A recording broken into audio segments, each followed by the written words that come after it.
Party ఫిరాయింపుల అంశంలో speaker గడ్డం ప్రసాద్ కుమార్ సంచలన నిర్ణయం తీసుకున్నారు. 5 ఎమ్మెల్యేలపై దాఖలైన అనర్హత పిటిషన్లను డిస్మిస్ చేశారు. దీంతో పార్టీ మారినట్లు ఆరోపణలు ఎదుర్కొంటున్న ఎమ్మెల్యేలు తెల్లం వెంకట్రావు, బండ్ల కృష్ణమోహన్ రెడ్డి, ప్రకాష్ గౌడ్, గూడెం మహిపాల్ రెడ్డి, అరికెపూడి గాంధీకి ఊరట లభించినట్లయింది. 5 ఎమ్మెల్యేలు పార్టీ మారినట్లు ఎలాంటి ఆధారాలు లేవని స్పీకర్ ప్రసాద్ తెలిపారు. ఎమ్మెల్యేలపై నమోదైన అభియోగాలను స్పీకర్ ప్రసాద్ డిస్మిస్ చేస్తూ ఉత్తర్వులు జారీ చేశారు.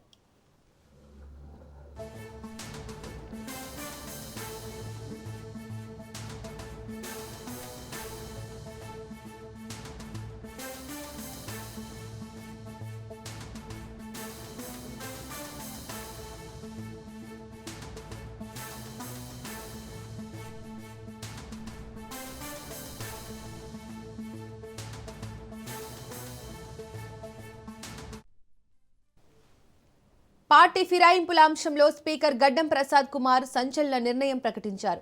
5 ఎమ్మెల్యేలపై దాఖలైన అనర్హత పిటిషన్లను డిస్మిస్ చేశారు. దీంతో పార్టీ మారినట్లు ఆరోపణలు ఎదుర్కొంటున్న ఎమ్మెల్యేలు తెల్లం వెంకట్రావు, బండ్ల కృష్ణమోహన్ రెడ్డి, ప్రకాష్ గౌడ్, గూడెం మహిపాల్ రెడ్డి, అరికపూడి గాంధీకి ఊరట లభించినట్లయింది. 5 ఎమ్మెల్యేలు పార్టీ మారినట్లు ఎలాంటి ఆధారాలు లేవని స్పీకర్ ప్రసాద్ తెలిపారు. ఎమ్మెల్యేలపై నమోదైన అభియోగాలను స్పీకర్ ప్రసాద్ డిస్మిస్ చేస్తూ ఉత్తర్వులు జారీ చేశారు.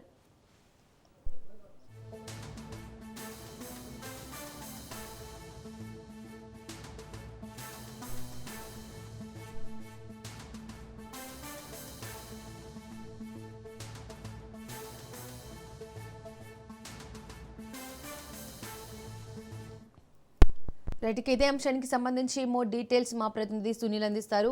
సునీల్, పార్టీ ఫిరాయింపుల అంశంలో స్పీకర్ గడ్డం ప్రసాద్ సంచలన నిర్ణయం ప్రకటించారు. 5 ఎమ్మెల్యేలపై దాఖలైన అనర్హత పిటిషన్లను డిస్మిస్ చేసినట్లు తెలుస్తుంది. దీనికి సంబంధించి డీటెయిల్స్ ఏంటి?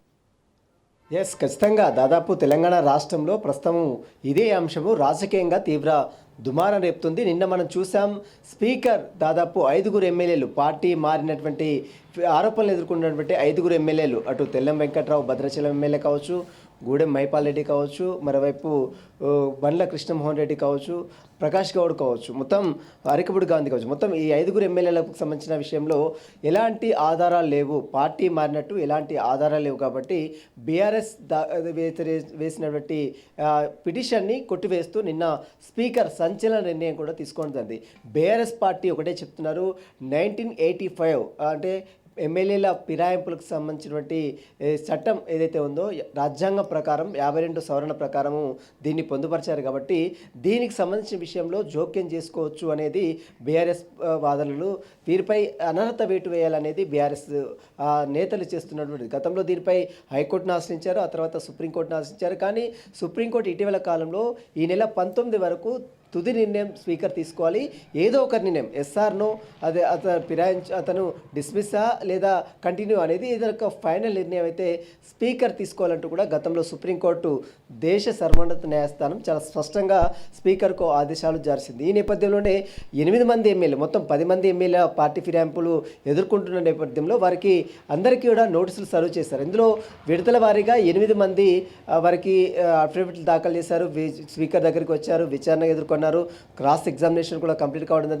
నిన్న మనం చూసాం 5 ఎమ్మెల్యేలకు సంబంధించిన విషయంలో స్పీకర్ వారిపై ఎలాంటి ఆధారాలు లేవు, వారు బీఆర్ఎస్ ఎమ్మెల్యేలుగా శాసనసభ్యులుగానే కొనసాగుతారంటూ కూడా స్పీకర్ నిన్న సంచలన నిర్ణయం ప్రకటించారు. బీఆర్ఎస్ నేతలు దాఖలు చేసిన పిటిషన్ని కొట్టివేస్తూ స్పీకర్ 1982/10 రాజ్యాంగ షెడ్యూల్ ప్రకారము ఈ నిర్ణయం స్పీకర్ తీసుకున్నట్లు కూడా అతను గెజిట్ నోటిఫికేషన్లు ఈరోజు విడుదల చేయడం జరిగింది. అఫీషియల్గా వెబ్సైట్లో కూడా, అసెంబ్లీ వెబ్సైట్లో కూడా ఈ గెజిట్ నోటిఫికేషన్ సంబంధించిన స్పీకర్ నిర్ణయం, ట్రిబ్యునల్ చైర్మన్ హోదాలో స్పీకర్ ఇచ్చినటువంటి తీర్పు ఇప్పుడు అన్ని వెబ్సైట్లో కూడా పెట్టడం జరిగింది. కాబట్టి ప్రస్తుతము దీనికి సంబంధించిన దాంట్లో వీళ్ళు న్యాయస్థానాన్ని మళ్ళీ ఆశ్రయిస్తామని నిన్న మనం మాట్లాడాం. కుత్బుల్లాపూర్ ఎమ్మెల్యే వివేక్ గౌడ్ రాజనీష్తో మాట్లాడినప్పుడు చాలా స్పష్టంగా చెప్పాడు, ఇదంతా కూడా ముఖ్యమంత్రి రేవంత్ రెడ్డి ఇచ్చిన స్క్రిప్ట్ని స్పీకర్ అమలు చేస్తున్ననేది బీఆర్ఎస్ నేతలు చెప్తున్నటువంటి ప్రధాన రాజ్యాంగాన్ని పరిహావసం చేసే విధంగా స్పీకర్ తీరు ఉంది. ఇదంతా కూడా ఉపేక్షించాము, ఖచ్చితంగా దీనిపై న్యాయ పోరాటం చేస్తాము, స్పీకర్ నిర్ణయాన్ని ఖచ్చితంగా హైకోర్టులో సవాల్ చేస్తామంటూ కూడా నిన్న బీఆర్ఎస్ ఎమ్మెల్యేలు కూడా నిన్న మీడియాతో మాట్లాడారు. రాజ్ న్యూస్తో కూడా నిన్న వివేక్ కుత్బుల్లాపూర్ ఎమ్మెల్యే వివేక్ గౌడ్ కూడా మీడియాతో మాట్లాడిన తీరు కూడా మనం చూస్తాం. ఆ తర్వాత ఇదంతా కూడా కావాలని చేస్తున్నారు. గతంలో 39 మంది ఎమ్మెల్యేలను ఇదే ముఖ్యమంత్రిగా అప్పట్లో ముఖ్యమంత్రిగా ఉన్నటువంటి కేసీఆర్ బలవంతంగా వారి పార్టీలో చేర్చుకోని కాకుండా వారికి మంత్రి పదవులు సైతం ఇచ్చారు. ఉదాహరణకు సబితా ఇంద్రెడ్డి చెవెళ్ళ ఎమ్మెల్యే సబితా ఇంద్రెడ్డి కావచ్చు, మరోవైపు తలసాని శ్రీనివాస యాదవ్ కావచ్చు, చాలామంది ఎమ్మెల్యేలను కూడా బలవంతంగా వేరే కేసీఆర్ టీఆర్ఎస్ పార్టీలో జాయిన్ చేసుకొని వారికి మంత్రి పదవులు ఇచ్చారు. కానీ ఇప్పుడు తమ పార్టీలో వచ్చామని చెప్తున్నటువంటి ఎమ్మెల్యేలకు సంబంధించిన విషయంలో ఇంకా వారు అఫీషియల్గా జాయిన్ కాకముందే ఈపై ఇలాంటి ఆరోపణలు చేయడం చాలా విడ్డూరం అంటూ కూడా నిన్న ప్రభుత్వ విప్ ఆది శ్రీనివాస్ కూడా నిన్న రాజ్ న్యూస్తో మాట్లాడిన తీరు కూడా మనం చూస్తాం. మొత్తం మీద ఇది బీఆర్ఎస్ వర్సెస్ కాంగ్రెస్ పార్టీకి సంబంధించిన పార్టీ ఫిరాయింపులకు సంబంధించిన ఎమ్మెల్యేలకు సంబంధించిన విషయంలో రాజకీయ దుమారం అయితే రేపుతుంది.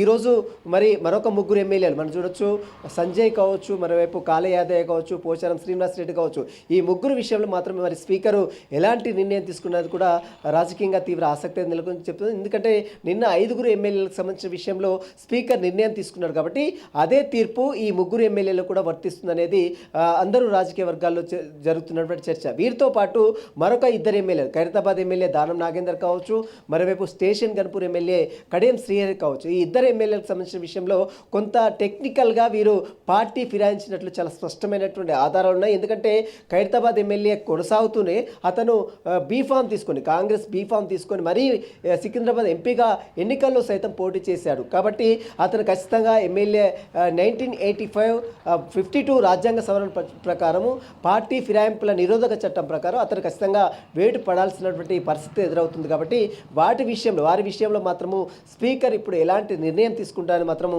సర్వత్రా రాజకీయంగా తీవ్ర ఆసక్తి నెలకొని చెప్పవచ్చు. దానం నాగేందర్తో పాటు కడియం శ్రీ ఇద్దరు కూడా స్పీకర్కు కొంత సమయం కావాలని కోరారు. వారు అఫిడవిట్లు దాఖలు చేశారు. నిన్న మనం చూసాం కడియం శ్రీహరి కూడా తాను ఎక్కడ కూడా పార్టీ మారలేదు, తాను బీఆర్ఎస్ పార్టీలోనే ఉన్నాను, తాను ఎక్కడ కూడా పార్టీ మారలేదు, కేవలం రాజకీయంగా తను ముఖ్యమంత్రి అభివృద్ధి సంక్షేమ పథకాలకు సంబంధించిన విషయంలో కావచ్చు, తమ నియోజకవర్గానికి రావాల్సినటువంటి నిధులకు సంబంధించిన విషయంలో మాత్రమే ముఖ్యమంత్రి రేవంత్ రెడ్డిని కలిశాను, కానీ ఎక్కడ కూడా తాను పార్టీ మారలేదని నిన్న కడియం శ్రీహరి స్టేషన్ గన్పూర్ ఎమ్మెల్యే చాలా స్పష్టంగా మాట్లాడారు. కానీ అతను మాట్లాడమే కాకుండా అతను పార్టీలో గతంలో కలిశాడు, ముఖ్యమంత్రితో కండో కప్పుకున్నట్లు వీడియోస్ అదేవిధంగా కొన్ని క్లిప్పింగ్స్ కూడా బయటకు వచ్చాయి. ఆ తర్వాత తన కూతురికి ఎంపీగా టికెట్ ఇచ్చి మరి బీఫామ్తో గెలిపొందిన విషయంలో అతను అనేక సభల్లో సమావేశంలో ప్రత్యక్షంగా పాల్గొన్నటువంటి వీడియోస్ కూడా ఉన్నాయి. కాబట్టి వారి విషయంలో మరి ఇప్పటికే 8 మంది విషయంలో స్పీకర్ 5 పిటిషన్ డిస్మిస్ చేశారు. ఆ తర్వాత మరొక 3 పిటిషన్ ఇంకా పెండింగ్లో పెట్టారు. ఆ తర్వాత ఇప్పటి వరకు అఫిడవిట్ కూడా దాఖలు చేయనటువంటి 2 ఎమ్మెల్యేలకు సంబంధించిన విషయంలో స్పీకర్ ఇప్పుడు ఎలాంటి నిర్ణయం తీసుకున్నారు. ఎందుకంటే 1985 రాజ్యాంగ సవరణ 52 ప్రకారము పార్టీ ఫిరాయించం సంబంధించినటువంటి నిరోధక చట్టం ప్రకారం ఖచ్చితంగా వారిపై వేటు పడాల్సిందే, వారిపై చర్యలు తీసుకోవాల్సిన అవసరము సభాపతి స్పీకర్కు ఉంటుంది. కాబట్టి మరి స్పీకర్ ఈ 2 విషయంలో ఎలాంటి నిర్ణయం తీసుకున్నారు. ఎందుకంటే మిగిలినటువంటి 8 మంది పార్టీ మారలేదు, మనం జాతీయ కండో కప్పుకున్నాం, కేవలం అభివృద్ధి సంక్షేమ పథకాల్లో భాగంగానే ముఖ్యమంత్రి కలిసాము, తమ నియోజకవర్గంలో పనుల కోసము ఫండ్స్ విడుదల చేయాలని ముఖ్యమంత్రి కలిసామని వారు చెప్తున్నప్పుడు కూడా అఫీషియల్గా మాత్రము వారు జాయిన్ కాలేదని చెప్తున్నారు. కాబట్టి మరి స్పీకర్ దీనికి సంబంధించిన విషయంలో తనకు దగ్గర ఎలాంటి ఆధారాలు లేవు, పార్టీ మారినట్టు ఎలాంటి సంబంధించినటువంటి వారు ఇచ్చినటువంటి వివరణ కావచ్చు, వీరు చేస్తున్నటువంటి ఆరోపణలో వాస్తవం లేదనేది స్పీకర్ చెప్తున్నటువంటి మాట. మరి 2 ఎమ్మెల్యేలకు సంబంధించిన విషయంలో ఎలాంటి నిర్ణయం తీసుకుంటారనేది కూడా రాజకీయంగా తీవ్ర చర్చ మాత్రం కొనసాగుతుంది. దీంతో పాటు మరొక 3 ఎమ్మెల్యేలు ఎవరైతే కాళ యాదవ్ కావచ్చు, సంజయ్ కావచ్చు, పోచారం శ్రీనివాస్ రెడ్డి కావచ్చు, వీరికి సంబంధించినటువంటి తీర్పు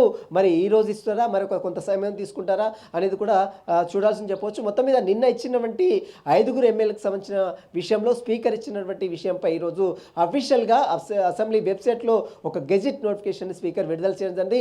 ఈ గెజిట్ నోటిఫికేషన్ సవాల్ చేస్తూ వీరు ఇచ్చినటువంటి తీర్పును సవాల్ చేస్తూ బీఆర్ఎస్ నేతలు త్వరలోనే రేపు లేదా ఎల్లుండి ఖచ్చితంగా హైకోర్టును ఆశ్రయిస్తామని ఇప్పటికే కుత్బుల్లాపూర్ ఎమ్మెల్యే వివేక్ రాజ్ న్యూస్తో మాట్లాడిన తీర్పు మనం చూసాం. కాబట్టి ఖచ్చితంగా న్యాయస్థానంలో ఆశ్రయిస్తారు. న్యాయస్థానంలో మళ్ళీ ఈ పిటిషన్ ఇప్పటికే సుప్రీంకోర్టు దేశ సర్వోన్నత న్యాయస్థానం సుప్రీంకోర్టులో రేపు మరొకసారి హీరింగ్ ఉంది. కాబట్టి రేపు సుప్రీంకోర్టుకు కూడా అటు అసెంబ్లీ కార్యదర్శి సంబంధించిన టీం మొత్తం కూడా రేపు అఫిడవిట్ అఫిడవిట్ రూపంలో ఈరోజు నిన్న జరిగినటువంటి కొట్టివేసినటువంటి తీర్పుకు సంబంధించిన విషయంపై కూడా సుప్రీంకోర్టుకు కూడా విన్నవించే అవకాశం ఉంది. కాబట్టి మొత్తం మీద దీనికి సంబంధించిన విషయంలో మళ్ళీ హైకోర్టుకు చేరుతుంది. హైకోర్టు మళ్ళీ సుదీర్ఘంగా విచారణ జరుగుతుంది. అప్పట్లో వీరు ఇప్పటికే 2 సంవత్సరాల పదవి కాలం కంప్లీట్ అయింది కాబట్టి ఇంకా 3 ఇయర్స్ వీళ్ళు పదవి కాలం ఉంది కాబట్టి ఈ 3 ఇయర్స్ లోపు ఈ యొక్క డిసిజన్ వస్తుందా లేదా అనేది కూడా చూడాల్సింది చెప్పవచ్చు. Deepika. Right Sunil, thank you.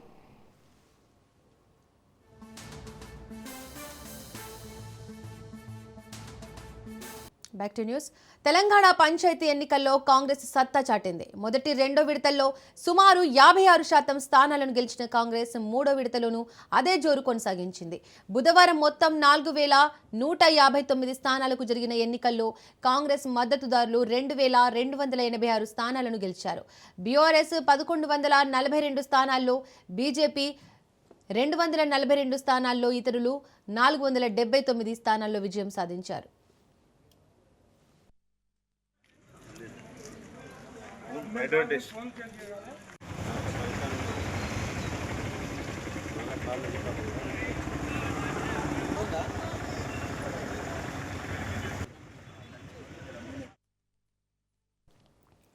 Siddipet మినహా మిగిలిన 30 జిల్లాల్లోనూ కాంగ్రెస్ పార్టీ ఆధిక్యం సాధించింది.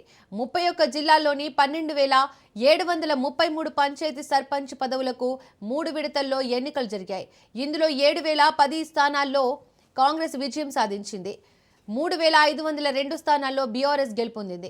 బీజేపీ 688 స్థానాల్లో గెలుపొందగా 1,505 స్థానాల్లో ఇతరులు గెలిచారు. నల్గొండ, ఖమ్మం, భద్రాద్రి, హనుమకొండ, జగిత్యాల, జయశంకర్, భూపాలపల్లి, మహబూబాబాద్, మహబూబ్ నగర్, మంచిర్యాల, నాగర్ కర్నూల్, నిజామాబాద్, పెద్దపల్లి, రంగారెడ్డి, సంగారెడ్డి, సూర్యాపేట, వికారాబాద్, కామారెడ్డి, యాదాద్రి జిల్లాల్లో కాంగ్రెస్ హవా కొనసాగింది.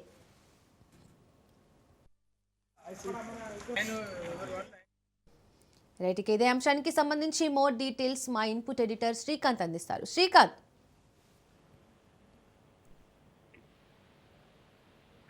Good morning.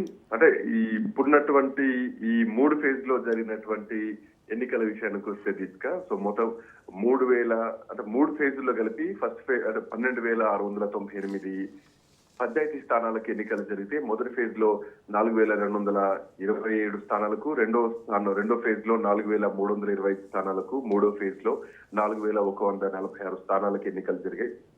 దీంట్లో అంటే మొత్తం ఓవరాల్ గా కాంగ్రెస్ పార్టీకి ఇప్పటి వరకు చూసుకుంటే గనక 6,822 స్థానాల్లో కాంగ్రెస్ పార్టీ గెలిచింది. 3,519 స్థానాల్లో ఫేజ్ 1 లో రావడం జరిగింది. ఆ తర్వాత ఫేజ్ 2 లో 703 స్థానాలు, ఆ తర్వాత ఫేజ్ 3కి వచ్చేసరికి మొత్తం ఓవరాల్ గా భారతీయ జనతా పార్టీ కూడా 700 పైచిలకు స్థానాలను గెలుచుకుందని చెప్పాలి. సో ఓవరాల్ గా 1,654 మంది ఇందులో గెలవడం జరిగింది అదర్ ఇండిపెండెంట్స్. సో మొత్తం 3వ స్థానం విషయానికి వస్తే నిన్న జరిగినటువంటి థర్డ్ ఫేజ్ లో 4,446 స్థానాలకు నిన్న ప్రకటిస్తే గనక అందులో 2,246 స్థానాలు కాంగ్రెస్ పార్టీ గెలిస్తే 1,163 స్థానాల్లో బీఆర్ఎస్ పార్టీ జెండా ఎగరేసింది. ఇక 3వ ఫేజ్ లో 246 స్థానాలు అయితే బీజేపీ కొంత పుంజుకుంటుంది అనుకున్నా కానీ ఇక్కడ మాత్రం కాంగ్రెస్ పార్టీ పుంజుకున్నది మాత్రం బీఆర్ఎస్ పార్టీ పుంజుకున్నది స్పష్టంగా కనిపించింది గ్రామీణ తెలంగాణలో. అయితే రెండో ఫేజ్ లో కూడా బీఆర్ఎస్ పార్టీకి 28% పైగా ఓటింగ్ రావడం జరిగింది. ఆల్మోస్ట్ 1,188 స్థానాల్లో బీఆర్ఎస్ పార్టీ గెలిచింది, 27% ఓటింగ్ నమోదైంది. కాంగ్రెస్ పార్టీ 2,245 స్థానాల్లో 51%తో కాంగ్రెస్ పార్టీ గెలవడం జరిగింది. ఇక నియోజకవర్గాల్లో కూడా ఇందాక మీరు చెప్పినట్టు ఒక్కొక్క నియోజకవర్గం ఒక్కొక్క గ్రామ పంచాయతీ గురించి చెప్పుకోవచ్చు. సో ఓవరాల్ గా కాంగ్రెస్ పార్టీ కొంత జోష్ పెంచినా గానీ బీఆర్ఎస్ పార్టీ మాత్రం దానికి తగ్గపారుగా ఇచ్చిందని చెప్పాలి. సో బీఆర్ఎస్ పార్టీ పక్కనే ఒక బల్లెలాగా మాత్రం తయారవుతోంది. సో గ్రామీణ ప్రాంతాల్లో ప్రధాన ప్రతిపక్షం బీఆర్ఎస్ పార్టీ కూడా అంతే స్థానంలో మెజార్టీ స్థానాలు కైవసం చేసుకుందని చెప్పాలి. ఎందుకంటే గతంలో జరిగినటువంటి బీఆర్ఎస్ పార్టీ హయాంలో చివరిసారిగా జరిగినటువంటి గ్రామ పంచాయతీ ఎన్నికల్లో కాంగ్రెస్ పార్టీకి ఓవరాల్ గా కేవలం 2,000 స్థానాలు మాత్రమే రావడం జరిగింది. బట్ ఇప్పుడున్నటువంటి ఈ పరిస్థితుల్లో మాత్రం ఒక్కొక్క ఫేజ్ లో బీఆర్ఎస్ పార్టీకి అంతకు మించి స్థానాలు రావడం జరిగింది. సో మొదటి ఫేజ్ లో చూసుకుంటే గనక కాంగ్రెస్ పార్టీ మొత్తం 6,822 స్థానాలు అయితే గనక ఫేజ్ 1 లో 2,231, ఫేజ్ 2 లో 2,245 వస్తే గనక ఫేజ్ 1 కు వచ్చేసరికి బీఆర్ఎస్ పార్టీకి 1,668, ఫేజ్ 2 లో 1,828, అంటే ఇక్కడే ఆల్మోస్ట్ కవర్ చేసేసింది. ఇక భారతీయ జనతా పార్టీ మాత్రం గతంతో పోలిస్తే కొంత పుంజుకుందని చెప్పాలి. ఎందుకంటే 8 స్థానాల్లో బీజేపీ ఎమ్మెల్యేలు గెలిచినటువంటి పరిస్థితుల్లో ఆయా ప్రాంతాల్లో కొంత బీజేపీ ఎడ్జ్ అయితే కనిపించిందని చెప్పాలి. ఇక మిగతా విషయాలకు వస్తే గనక బీజేపీ కొంతవరకు పుంజుకుందని చెప్పాలి. బట్ అనుకున్నంత స్థాయిలో, ఆశించినంత స్థాయిలో రాకపోయినా కానీ Congress party versus BRS party మధ్యలోనే ఈ ఎన్నికల పోరు నడిచిందని చెప్పడంలో ఎట్లాంటి డౌట్ అయితే లేదనే చెప్పాలి. ఓవరాల్ గా 3 సార్లు జరిగినటువంటి 3 phases లో జరిగినటువంటి ఈ ఎన్నికల్లో మొత్తం 12,698 పంచాయతీ స్థానాలకు గాను బీఆర్ఎస్ పార్టీ మాత్రం మెజార్టీ స్థానాలు సంపాదించుకుంది. 3,519 స్థానాల్లో బీఆర్ఎస్ పార్టీ ఉంది. బీజేపీ 703 స్థానాలతో ఉంది. ఇక ఇండిపెండెన్స్ 1,654 స్థానాల్లో ఉంది. కాంగ్రెస్ పార్టీ కేవలం 6,822 స్థానాలతో మాత్రమే కాంగ్రెస్ పార్టీ ఉంది. అంటే బీఆర్ఎస్ పార్టీ కూడా ఏమాత్రం తగ్గకుండా ఎడ్జ్ ఇచ్చిందని చెప్పాలి. Half of the Congress party గెలిచిన దానిలో హాఫ్ ఆఫ్ ది స్థానాలు బీఆర్ఎస్ పార్టీ గెలుచుకుందంటే ఇందులో బీఆర్ఎస్ పార్టీ కొంత దూకుడుగా వ్యవహరించిందని చెప్పాలి. అంటే ఇక్కడ ఇంకొక పాయింట్ కూడా గుర్తుపెట్టుకోవాలి. ఎక్కడ కూడా బీఆర్ఎస్ పార్టీ అగ్రనాయకత్వం రంగంలోకి దిగి ప్రచారాలు చేసిందేమీ లేదు. కేవలం ప్రజల్లో ఉన్నటువంటి ప్రభుత్వ వ్యతిరేకతే బీఆర్ఎస్ పార్టీకి ఓట్ల రూపంలో వచ్చింది. అండ్ అక్కడ ఉన్నటువంటి గ్రామీణ పరిస్థితులు కూడా బీఆర్ఎస్ పార్టీకి కొంత ఎడ్జ్ చూపించాయని చెప్పాలి. Right Srikanth, thank you. 7 కూడా రండి సార్.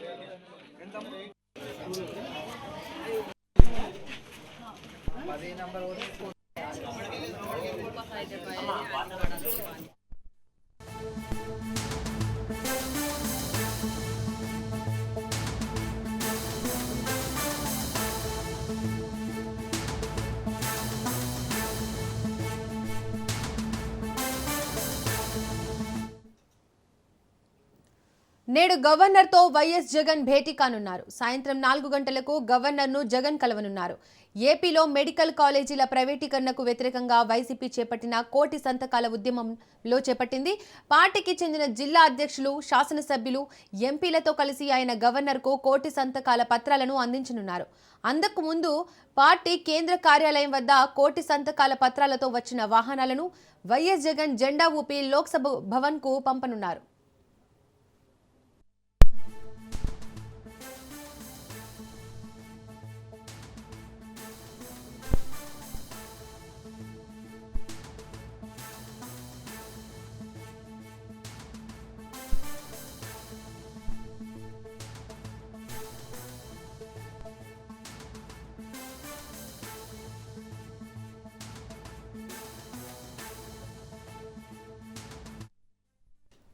రైట్, ఇక ఇదే అంశానికి సంబంధించి మోర్ డీటెయిల్స్ మా ప్రతినిధి రమేష్ అందిస్తారు.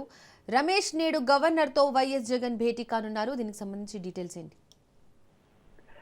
దీపిక, వైఎస్ఆర్ కాంగ్రెస్ పార్టీ ప్రభుత్వ మెడికల్ కళాశాలను ప్రైవేట్ పరం చేయడానికి వ్యతిరేకంగా రాష్ట్ర వ్యాప్తంగా పెద్ద ఎత్తున ఉద్యమం చేస్తోంది. అందులో భాగంగా కోటి సంతకాల సేకరణ కార్యక్రమాన్ని కూడా చేపట్టింది. కోటి సంతకాల సేకరణ పూర్తయినటువంటి నేపథ్యంలో ఆ కోటి సంతకాలను గవర్నర్కి ఇచ్చేందుకు గాను ఇప్పటికే వైఎస్ఆర్ కాంగ్రెస్ పార్టీ సిద్ధమైంది. అందులో భాగంగా ఈ రోజు వైసీపీ అధినేత జగన్మోహన్ రెడ్డి గవర్నర్ తో సమావేశం కాబోతూ ఉన్నారు. సాయంత్రం 4 గంటలకు ఆయన గవర్నర్ తో సమావేశం అవుతారు. ఈ మెడికల్ కళాశాలల ప్రైవేటీకరణకు ఏదైతే నిర్ణయం తీసుకుందో, మెడికల్ కళాశాలను ప్రైవేట్ పరం చేయాలని, ఆ నిర్ణయాన్ని వెనక్కి తీసుకునేలాగా ఒత్తిడి తీసుకురావాలని గవర్నర్ కి జగన్మోహన్ రెడ్డి ఫిర్యాదు చేయబోతున్నారు. అంతేకాకుండా రాష్ట్ర వ్యాప్తంగా ఇప్పటికే ఏవైతే కోటి సంతకాలకు పైగా సేకరించారో ఆ సంతకాలకు సంబంధించినటువంటి వాహనాలు కూడా ఇప్పటికే పార్టీ కేంద్ర కార్యాలయానికి చేరుకున్నటువంటి పరిస్థితి కూడా ఉంది. ఆ వాహనాలన్నింటినీ కూడా మధ్యాహ్నం వరకు రాజ్భవన్ కి తరలిస్తారు. మరి కాసేపట్లో జగన్మోహన్ రెడ్డి ఆ వాహనాలకు జెండా ఊపి ప్రారంభిస్తారు.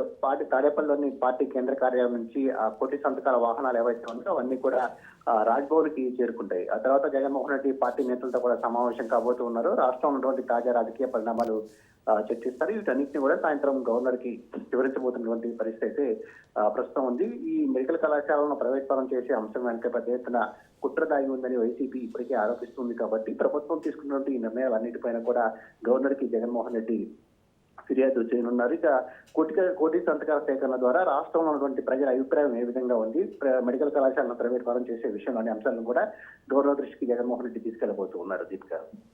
Right Ramesh, thank you.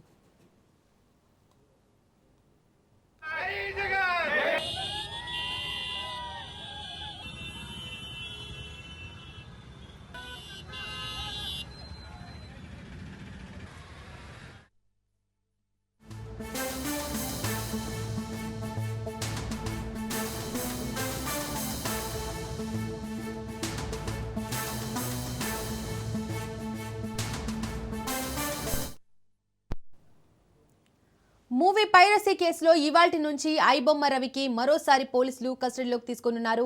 3 కేసుల్లో మొత్తం 12 రోజుల పాటు పోలీస్ కస్టడీకి అనుమతించింది నాంపల్లి కోర్టు. ఒక్కో కేసులో 4 రోజులు విచారించాలని పోలీసులను ఆదేశించింది. దీంతో 12 రోజుల పాటు రవిని కస్టడీకి తీసుకొని విచారించనున్నారు. హైదరాబాద్ సైబర్ క్రైమ్ పోలీసులు ప్రతి నెల సుమారు 3.7 మిలియన్ల యూజర్లు ఈ సైట్లలో లాగిన్ అవుతున్నారు. ఈ భారీ ట్రాఫిక్ ను ఉపయోగించుకొని రవి తన ఆదాయాన్ని పెంచుకోవడానికి యూజర్లను ప్రముఖ గేమింగ్ బెట్టింగ్ సైట్లకు మళ్లిస్తున్నట్లు పోలీసులు గుర్తించారు. ఆన్లైన్ బెట్టింగ్ల ద్వారా రవి భారీగా అక్రమ ఆదాయాన్ని సంపాదించినట్లు తేల్చారు. ఈ క్రమంలోనే కేసుకు సంబంధించిన మరిన్ని వివరాలను రాబట్టేందుకు రవిని మరోసారి పోలీసులు కస్టడీకి కోరారు. పోలీసుల అభ్యర్థనతో ఏకీభవించిన న్యాయస్థానం రవిని మరోసారి పోలీస్ కస్టడీకి అప్పగించేందుకు అనుమతించింది. ప్రస్తుతం చంచల్గూడ జైల్లో ఉన్న రవిని పోలీసులు కస్టడీకి తీసుకొని మరిన్ని వివరాలు రాబట్టనున్నారు. రైట్, ఇదే అంశానికి సంబంధించి మరిన్ని డీటెయిల్స్ మా క్రైమ్ బ్యూరో చీఫ్ మధు అందిస్తారు. మధు, ఐబొమ్మ రవిని మరోసారి కస్టడీకి తీసుకున్నారు పోలీసులు. ఈసారి కస్టడీలో ఎలాంటి ప్రశ్నలు సంధించే అవకాశం ఉంది, ఎలాంటి ఇన్ఫర్మేషన్ రాబట్టనున్నారు, డీటెయిల్స్ ఏంటి? ఇంకా రాబట్టాల్సినటువంటి ఇన్ఫర్మేషన్ మిగిలి ఉన్న నేపథ్యంలోనే ఐబొమ్మ రవిని అయితే ప్రస్తుతం పోలీసులు విచారించబోతున్నారు. ఇందుకు సంబంధించినటువంటి అంటే 4 కేసులు ఏవైతే ఉన్నాయో ఆ 4 కేసులకు సంబంధించి 12 రోజుల పాటు కస్టడీకి కావాలంటూ కూడా గతంలో నాంపల్లి కోర్టులో దాఖలైనటువంటి పిటిషన్ ఏదైతే ఉందో ఆ పిటిషన్ కు సంబంధించి విచారించినటువంటి ధర్మాసనం ఐబొమ్మ రవిని విచారించేందుకు అనుమతిస్తూ కూడా ఆదేశాలు జారీ చేశారు. సో ఈ రోజు నుంచి కూడా ఐబొమ్మ రవిని అయితే మరోసారి పోలీసులు విచారించబోతున్నారు. ప్రధానంగా కూడా కేవలం మూవీ పైరసీ అనేది ఒకటి మాత్రమే కాదు, ఆ మూవీ పైరసీకి సంబంధించినటువంటి ఇతనికి సహకరించినటువంటి వారు ఎవరైతే ఉన్నారో అదే విధంగా బెట్టింగ్ యాప్ ప్రమోషన్స్ కి సంబంధించినటువంటి ఎందుకంటే ఐబొమ్మలో ఓపెన్ చేసిన తర్వాత అందులో మొదట కనిపించేటటువంటి బెట్టింగ్ యాప్స్ ఏవైతే ఉన్నాయో వాటి ప్రమోషన్స్ కంపెనీల నుంచి డబ్బులు ఐబొమ్మ రవికి ఎలా వచ్చాయి అనేది కూడా ఇప్పుడు చాలా కీలకం. సో వాటన్నిటి మీద కూడా ఇప్పుడు విచారణ జరగబోతుంది. కేవలం ఐబొమ్మ ఒకటే కాదు, ఐబొమ్మ వెనక అనేక మంది టీం కూడా పనిచేసినటువంటి నేపథ్యంలోనే ఆ టీం మీద దృష్టి పెట్టబోతున్నారు. ప్రధానంగా కూడా ఆ టీం ఎక్కడెక్కడి నుంచి ఆపరేషన్స్ మొదలు పెట్టారు అనేది కూడా ఇప్పుడు కీలకం కాబట్టి ఆ టీం కూడా పట్టుకునే పనులు అయితే పడ్డారు. అండ్ మోర్ ఓవర్ ఆ బెట్టింగ్ యాప్స్ ఏదైతే ఐబొమ్మలో వచ్చినటువంటి బెట్టింగ్ యాప్స్ ఏవైతున్నాయో ఆ బెట్టింగ్ యాప్స్ చూసి చాలా మంది బెట్టింగ్లకు పాల్పడము, నష్టపోవడము, అనేక మంది ఆత్మహత్య యత్నాలకు కూడా పాల్పడినటువంటి నేపథ్యం. ఈ నేపథ్యంలోనే ప్రస్తుతం వీరన్నిటికీ సంబంధించినటువంటి కేసులు ఏవైతున్నాయో ఆ 4 కేసుల్లో ప్రస్తుతం ఒక్కొక్క కేసుకు సంబంధించి 2-3 రోజులు విచారించేందుకైతే సమయం పట్టే అవకాశం ఉన్న నేపథ్యంలోనే 12 రోజుల పాటు ఐబొమ్మ రవిని అయితే పోలీసులు విచారించబోతున్నారు. దాంతో పాటు ఐబొమ్మ రవి ఇప్పటి వరకు జరిపినటువంటి ట్రాన్సాక్షన్స్ ఏవైతే ఉంటాయో అంటే మనీ ట్రాన్సాక్షన్స్ ఎవరి నుంచి ఎక్కడికి ఇతనికి వచ్చాయి, ఇతను ఐబొమ్మ రవి ఎవరికి మనీని సరఫరా చేసేవాడు, మనీని పంపించేవాడు అనే దానికి సంబంధించినటువంటి బ్యాంక్ డీటెయిల్స్ ఏవైతే ఉన్నాయో వాటన్నిటిని కూడా ఆరా తీశారు. వన్స్ ఆ డీటెయిల్స్ అన్నిటిని కూడా ఆరా తీయడంతో ఇతని చైన్ లింక్ అంటే మూవీ ఎవరైతే సినిమా థియేటర్ లో రికార్డ్ చేసి ఐబొమ్మ రవికి పంపిస్తారో వాళ్ళు పంపించినటువంటి వాళ్ళకు 20,000, 30,000 పంపిస్తూ ఐబొమ్మ రవి వచ్చినట్టుగా కూడా సమాచారం. సో అలా పంపించినటువంటి ఆ టీం ఎవరైతే ఉన్నారో గతంలో ఇద్దరిని కూడా అరెస్ట్ చేశారు. ఇంకా మిగిలినటువంటి వాళ్ళందరినీ కూడా ప్రస్తుతం ఇన్వాల్వ్ చేయాలి. వాటిని కూడా అరెస్ట్ చేసే నేపథ్యంలోనే సినిమా థియేటర్లకు సంబంధించి వాటి అనుమతులు ఏవైనా ఎక్కడైనా జరిగాయా అనే కోణంలో కూడా ఇప్పుడు లేకపోలేదు. సో అన్ని కోణాలలో కూడా ఐబొమ్మ రవిని అయితే విచారించబోతున్నారు. గతంలో ఇతనికి సంబంధించినటువంటి టెక్నాలజీ ఏదైతే ఉందో ఇతను టెక్నాలజీ ద్వారా కూడా ఎవరైతే ఐబొమ్మ ఓపెన్ చేస్తారో అది ఓపెన్ చేసినటువంటి వారందరూ కూడా వాటి పర్సనల్ డీటెయిల్స్ అంటే ఎవరైతే లాగిన్ అవుతారో ఎవరైతే మొత్తం ఐబొమ్మ ఓపెన్ చేసి సినిమాలు చూస్తుంటారో వాటి పర్సనల్ డీటెయిల్స్ అన్నింటి కూడా ఐబొమ్మ రవి దగ్గర ఉన్నట్టుగా కూడా సమాచారం. మరి ఆ డేటా అంతటిని ఇతను పర్సనల్ గానే పెట్టుకున్నాడా లేకపోతే ఆ డేటా మొత్తాన్ని ఎవరికైనా అమ్మేశారా అనేది కూడా ఇప్పుడు చాలా కీలకం. కాబట్టి రైట్ నౌ ఆ డీటెయిల్స్ కు సంబంధించి అంటే భారతదేశానికి సంబంధించినటువంటి ఎవరైతే యువకులు మొత్తం వాటన్నిటిని కూడా చూశారో ఆ డీటెయిల్స్ అన్నింటిని కూడా ఎవరైతే రవి దాచిపెట్టారో ఆ దాచిపెట్టినటువంటి వివరాలు పర్సనల్ డేటా ఏదైతే ఉందో దాని అంతటి కూడా ఎక్కడికి పంపించారు, ఎవరికి పంపించారు అనే దానికి సంబంధించి కూడా ఇప్పుడు డీటెయిల్స్ అన్ని కూడా రావాల్సి ఉంది. సో చూడాలి, ఈ రోజు విచారణ ప్రారంభం కాబోతుంది. 12 రోజుల పాటు జరగబోతున్నటువంటి విచారణలో ఎటువంటి విషయాలు రాబోతున్నాయని చూడాలి. Right Madhu, thank you.